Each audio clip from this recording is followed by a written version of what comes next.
Мұхаммед Әлидің қызына айтқан өсиеті: Ханна, Алла тағала жаратқан барлық құнды заттары жасырын және қолжетімсіз келеді. Айтшы, бриллиантты қайдан табуға болады? Әбден қорғалған, мықты панасы бар жердің қойнауынан. Ал гауһарды қайдан алуға болады? Тереңде, мұхиттың түбінде жабылған және қорғалған әдемі қабыршақтың ішінде. Алтынды қайдан алуға болады?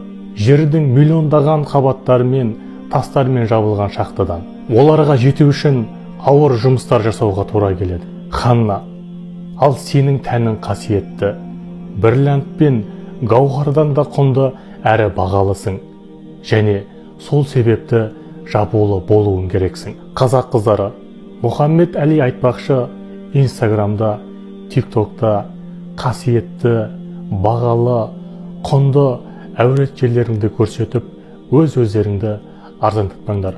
Ассаламу алейкум ва рахматуллахи ва баракатух.